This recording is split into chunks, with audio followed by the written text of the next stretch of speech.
Feeling ko talaga si Miss Amin yun di ba? Parang ang laking tanga ko naman para maniwala ako yung mananalo laban sa kanya. So, grabe ka. Hindi kasi, di ba? Like kung sinasabi, parang binangga mo si Meryl Streep, yung ano talaga,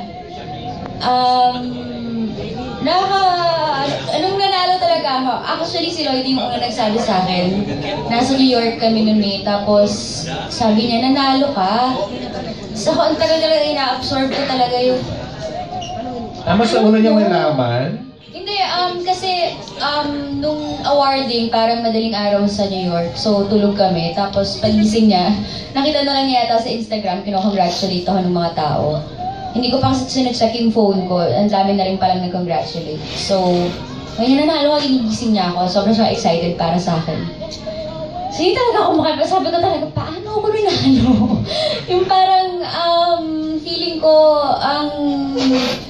ginawa ko yung pinaka-natural na pwede kong gawin, naggampanan yung role. Tapos, kumbaga hindi ako umarte. Yun yung tinrabaho ko sa pelikula, yung tanggalin, walang layer talaga. So, inisip ko, baka yun. So, ano talaga, masaya ako. Pangalawang Monta Angel sa Cinema 1, no? Nanalo ka rin last year for China Doll, tama? Yes. Oo, ikaw pala taon-taon, te.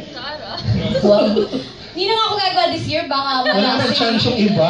Baka mag-expect yung mga tao, tapos hindi na siya nanalo. So, mamahinga muna ako this year. Oo, dun sa Ate Guy na katay mo, tabla kayo ni, di ba? Akala ko, ang tanga-tanga ko talaga.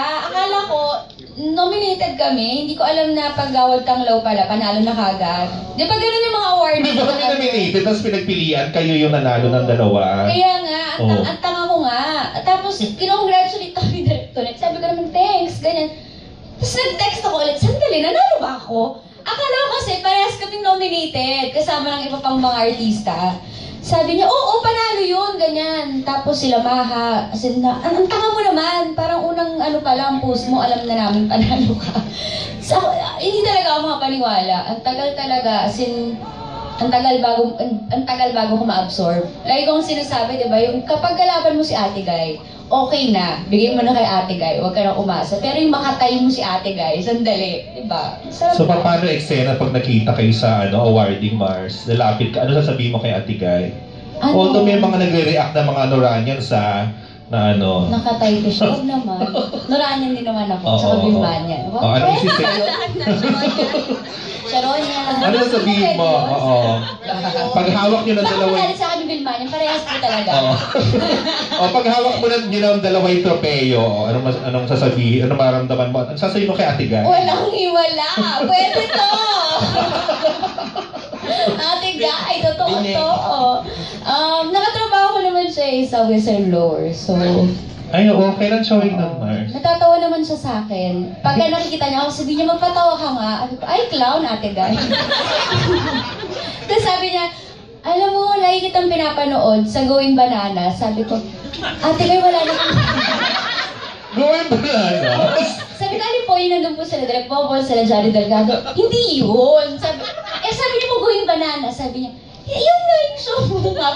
Banana Split. Banana Split na. Hindi ko alam kung sino Going Banana. So ano kayong nararamdaman ni Ate Guy na yung clown niya, katayin niya ng Best Actress? Feeling ko po, she's so proud of me. Naman? Parang close na. She's so proud of me. And feeling ko parang kagalan sa Ate Guy. Good job. Yun yung sinasabi ko sa akin, good job, Ate Guy. Keep it up.